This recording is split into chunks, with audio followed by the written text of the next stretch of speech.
ये लो, आज तुम्हें खेलने जाने की अनुमति के लिए जब तुम ये सारे मोती तो इस धागे में पिरोकर माला बनानी होगी। बस इतना सरल कार्य मैं अभी कर लूंगा।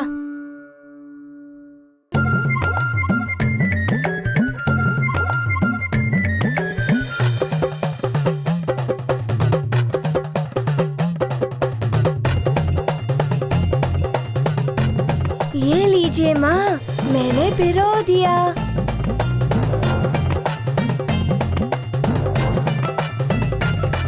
और ये भी।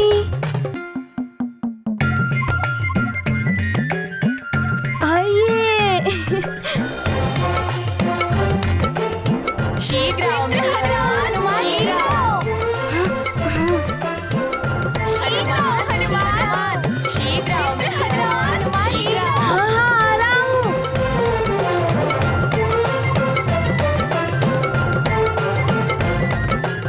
ये लीजिए माँ, पिरो दिया।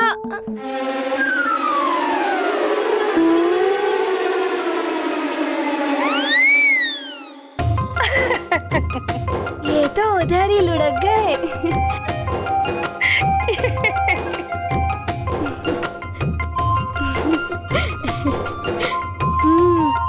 मैं वापस बनाऊंगा।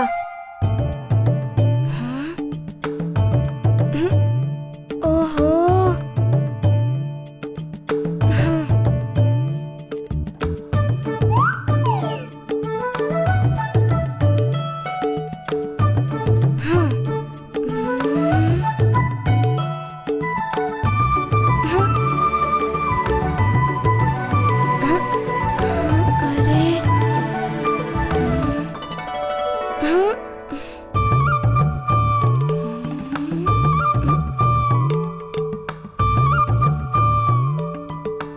हनुमान मित्र हनुमान शीघ्र चलो। हाँ, आ रहा हूँ। ये क्या, एक भी मोती नहीं पिरो पा रहा हूँ मैं अब।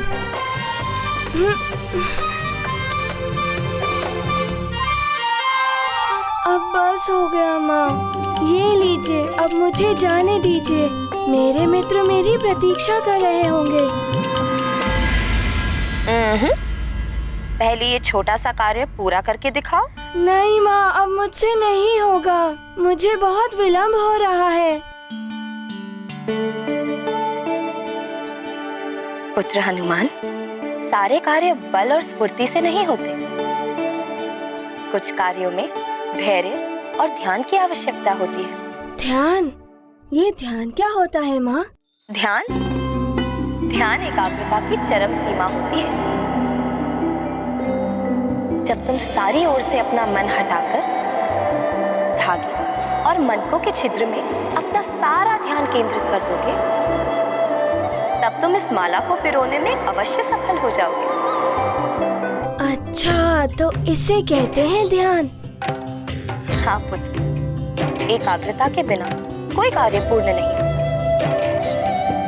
ऋषि मुनि भी एकाग्र होकर ध्यान लगाते हैं, तभी वे भी अपनी साधना में सफल हो पाते हैं। ये गाथा महाबली हनुमत की, रुचिकर लीला राम भगत की। जय जय जय रघुनंदन राम, जय जय जय महाबली हनुमान।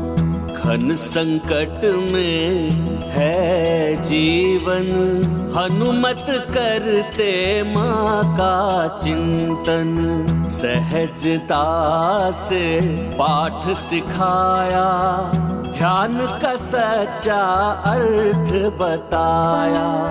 लगता है इस प्रश्न का उत्तर तुम्हारे पास नहीं है बालक हनुमान।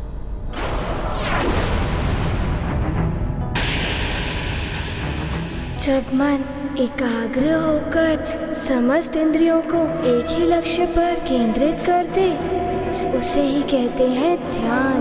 उत्तम, अति उत्तम। सद्बुद्धि से जीती चुनौती, माँ वचनों की अद्भुत शक्ति। शिथिल पड़ गया धूम्र कवार, खुला स्वर्ग का अंतिम द्वार। ये गाथा महाबली हनुमत की, रुचिकर लीला बोला राम भगत की जय जय जय रघुनंदन राम, जय जय जय महाबली हनुमान, जय जय जय रघुनंदन राम, जय जय। अरे वाह, ये तो सचमुच स्वप्न लोक जैसा लग रहा है।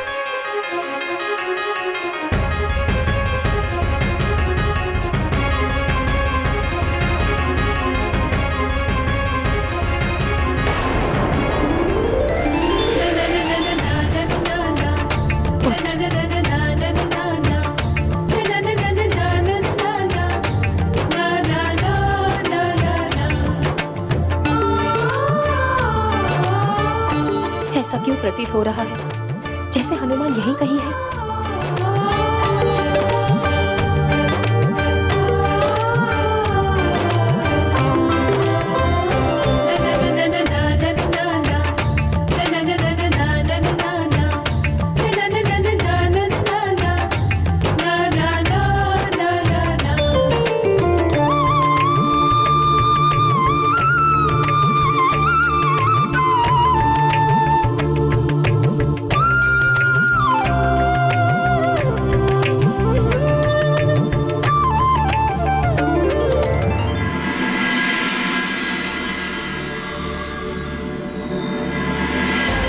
भ्रम है मेरा, सदैव उसी के ध्यान में खोई रहती हूँ ना।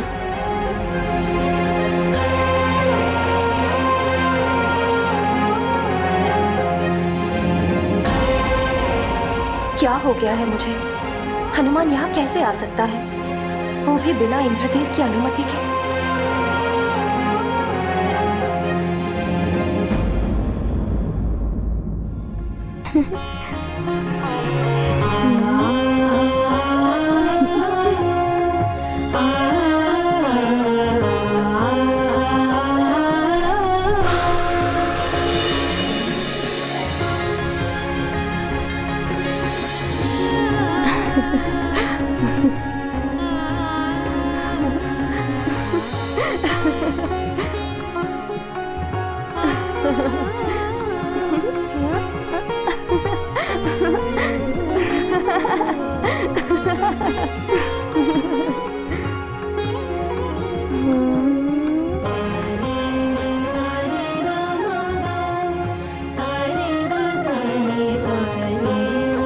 कितना सुंदर है, कितनी सुंदर सुंदर तितलियां और इंद्रधनुष भी।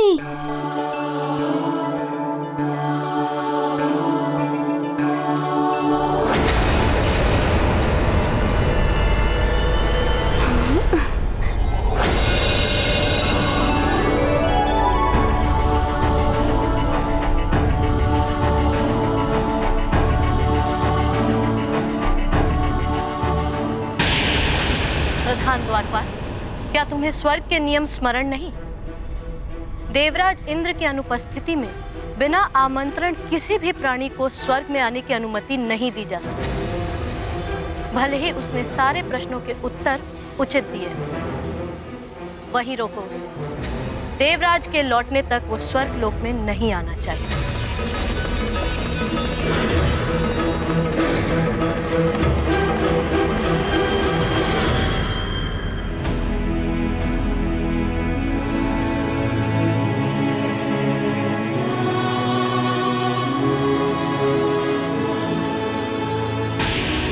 रुक जाओ हनुमान।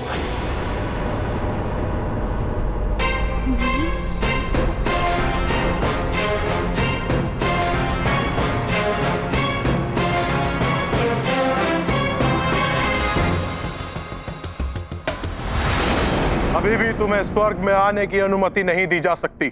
किंतु क्यों? मैंने तो सारे प्रश्नों के उचित उत्तर दिए हैं। बालक, देवराज इंद्र अभी स्वर्ग में नहीं है और उनकी अनुपस्थिति में किसी भी बाहरी प्राणी के लिए स्वर्ग के द्वार नहीं खोले जा सकते। किंतु आप ऐसा कैसे कह सकते हैं? मुझे मेरी माँ से मिलना है और मुझे मेरी माँ से मिलने से कोई भी नहीं रोक सकता। मेरी चेतावनी के बाद भी अगर तुम आगे बढ़े तो मुझे बल का प्रयोग करना पड़ सकता है।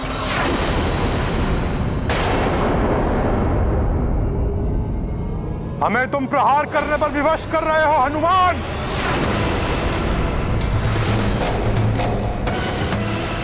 देखिए, मैं यहाँ युद्ध करने नहीं आया हूँ, माँ से मिलने आया हूँ। और कोई भी शक्ति मुझे माँ से मिलने से नहीं रोक सकती।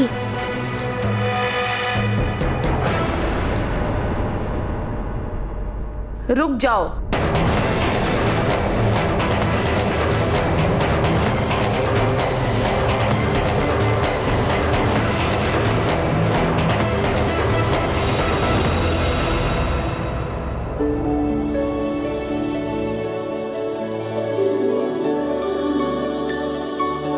प्रणाम।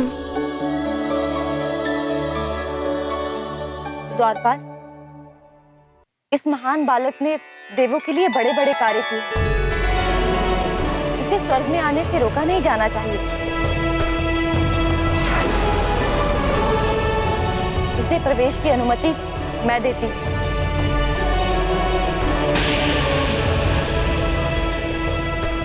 हनुमान, आओ पुत्र, स्वर्ग में तुम्हारा स्वागत है। धन्यवाद।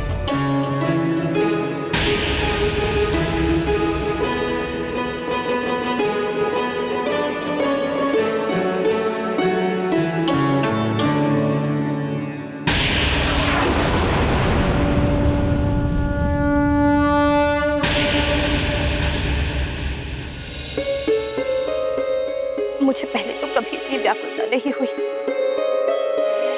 न जाने क्यों कुछ तो है जो बार बार मुझे हनुमान की ओर खींच रहा। मेरे नेत्र उसकी एक झलक देखने के लिए तरस रहे। कदाचित इसीलिए मुझे बार बार लग रहा कि मेरा हनुमान यही कहीं मेरे समीप ही है। तुमने बहुत ही उत्तम उत्तर दिए हनुमान। अच्छा द्वारपाल जी, क्या आप बता सकते हैं मेरी माता देवी अंजना कहाँ है? आओ हनुमान, मैं तुम्हें तुम्हारी माँ के पास ही लेकर जा रही हूँ। रुक जाइए महारानी शची।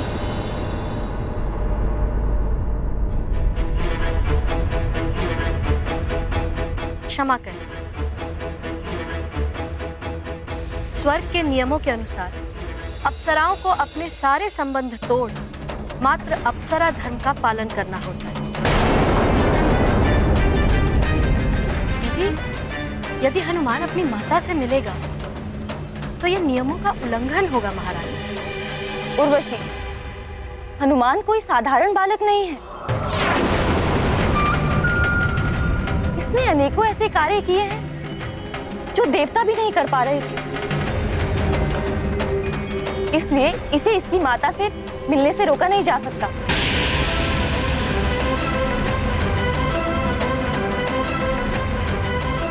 हनुमान कुछ भी कर ले, किंतु मैं इसे अंजना को यहाँ से नहीं ले जाने दूंगी।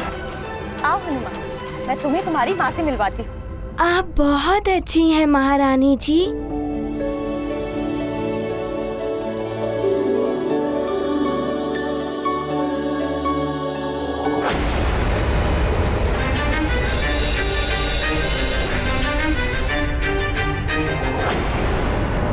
महारानी, अप्सरा धाम की प्रमुख मैं, इसलिए यदि हनुमान को अंजना से मिलवाना ही है तो ये कार्य आप मुझे सौंप। मैं ले जाऊंगी हनुमान को अंजना के पास। ठीक है, तुम लेकर जाओ इसे इसकी माँ के पास।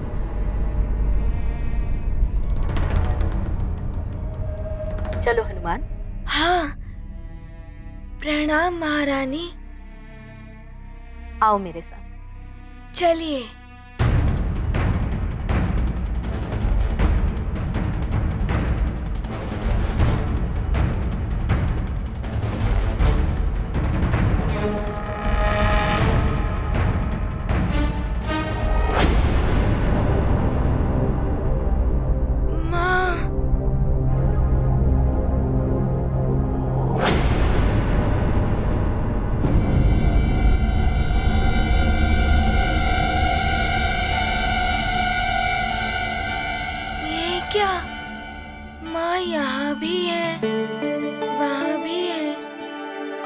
यहाँ पर भी। ये क्या है उर्वशी? तुम तो हनुमान को उसकी माँ से मिलवाने लाई थी ना? माँ से ही तो मिलवा रही हूँ महारानी। हनुमान की परीक्षा ले रही हो? इसका तुम्हें कोई अधिकार नहीं है।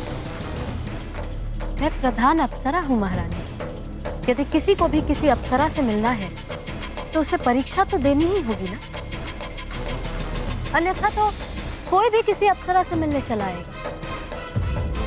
हनुमान, ठीक से दर्शन कर लो अपनी माँ के, और यदि तुमने इनमें से अपनी वास्तविक माता को पहचान लिया तभी तुम्हें अपनी माँ से मिलने का अवसर मिलेगा, अन्यथा तुम्हें यहाँ से वापस जाना पड़ेगा।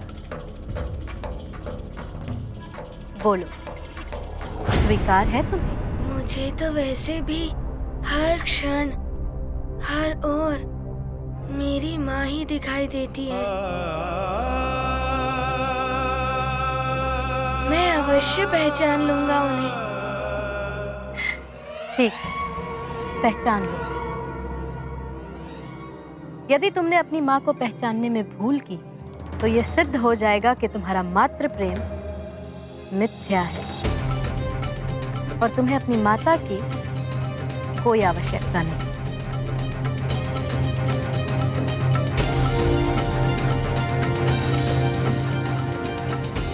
माँ, ये वो ये है माँ, ये वाली है।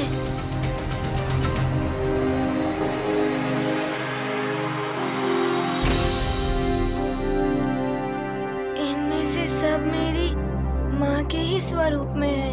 अब कौन सी मेरी माँ है?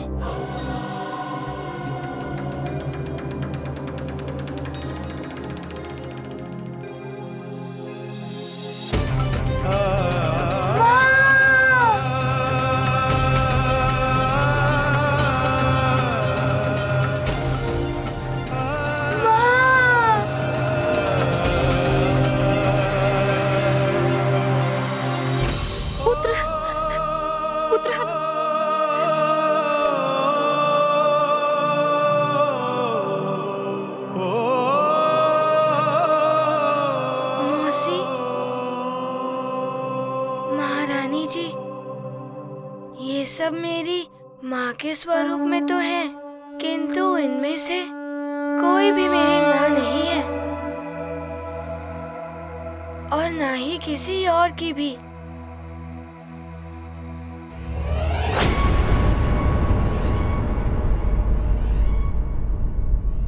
ये तुम कैसे कह सकते हो कि इनमें से कोई तुम्हारी माता नहीं?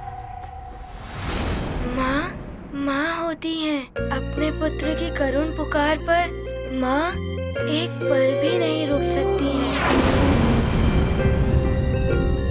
वो तड़प उठती मुझे हृदय से लगाने के लिए। मेरे इतने पुकारने पर वो यहाँ से इतने दूर चुपचाप खड़ी नहीं रहती। किंतु तुम ऐसा कैसे कह सकते हो? ये किसी और की भी माता नहीं?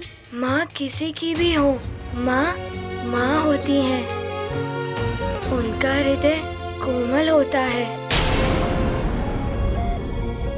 जिस प्रकार मुझे सब स्त्रियों में माँ की ही छवि दिखाई देती है, उसी प्रकार माँ होती है। पुत्र की करुण पुकार पड़ने पर वो द्रवित हो जाती हैं। किंतु इनमें से किसी का मन द्रवित होना तो दूर, कोई हलचल भी नहीं हो रही है। ये तो भाव शून्य ही रही, और माँ कभी भाव शून्य नहीं हो सकती।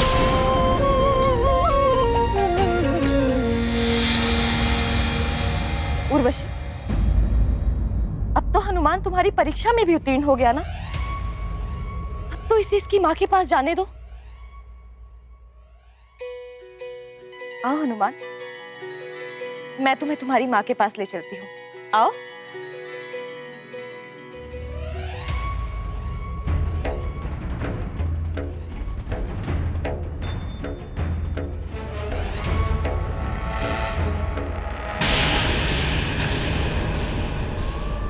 ये पद चलन की ध्वनि क्या मेरे पुत्र की है?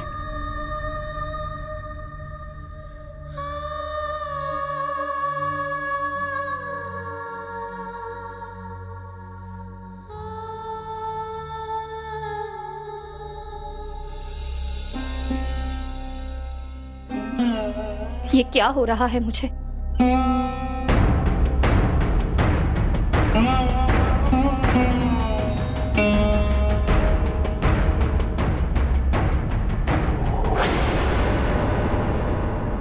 सेविका, मुझे ऐसा क्यों प्रतीत हो रहा है जैसे मेरा पुत्र हनुमान मेरे समीप ही कहीं है।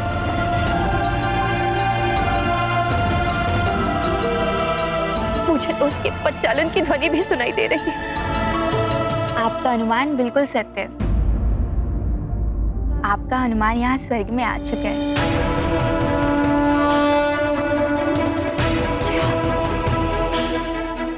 मेरा पुत्र यहाँ स्वर्ग में।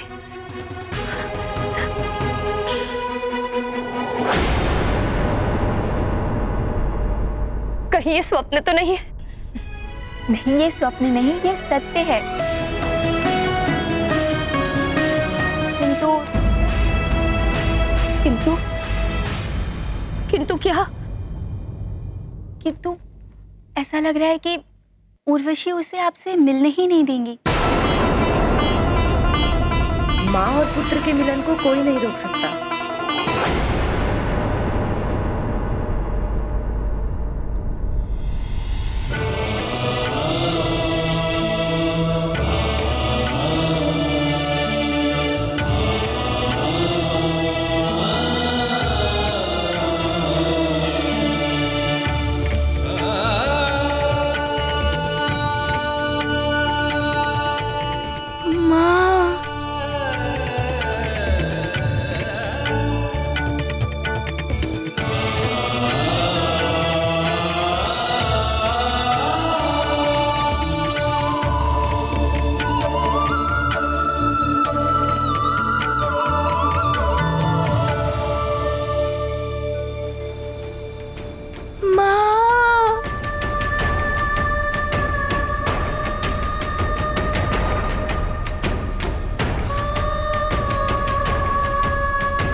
ऐसा सुंदर पावन मिलन देख जिसे भर आए नयन। मिले हनुमत को माँ के दर्शन, भावुक हो गए केसरी नंदन। माता का भी मन भर आया, पुत्र को अपने हृदय लगाया। मातृ हृदय है प्रेम सागर, हर्षित है हनुमत उसे पाकर। गाथा महाबली हनुमत की, रुचिकर लीला राम भगत की। जय जय जय रघुनंदन राम, जय जय जय महाबली हनुमान।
लेने आ गया।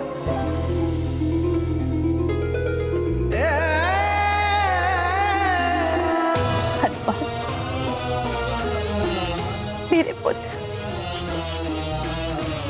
कैसे हो तुम? तुम्हें बिना बताए नहीं आना चाहती, पर बता नहीं पाई।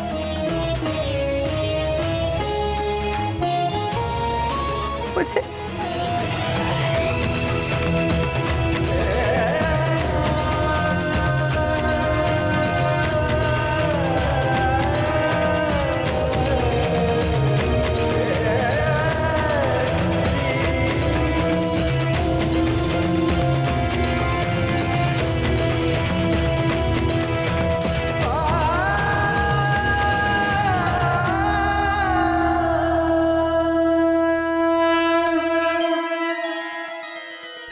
माँ, आप ऐसा मत कहिए।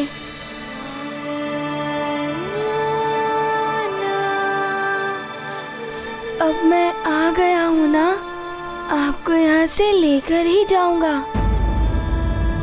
आप चलेंगी ना माँ?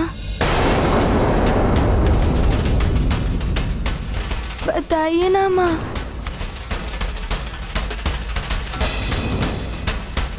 अंजना, तुम्हें ले जाने के लिए हनुमान यहाँ तक आ गया है। अब तुम प्रसन्नता पूर्वक इसके साथ चली जाओ।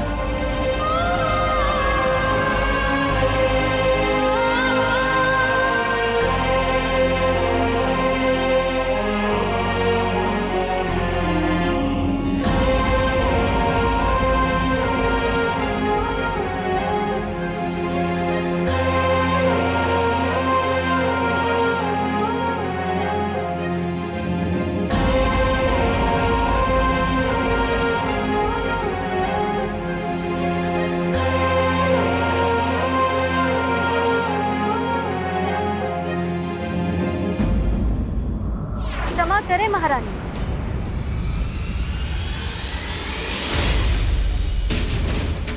किंतु अंजना यहाँ से ऐसे वापस नहीं जा सकती। ये स्वर्ग के नियमों का उल्लंघन होगा। मैं प्रधान अप्सरा उर्वशी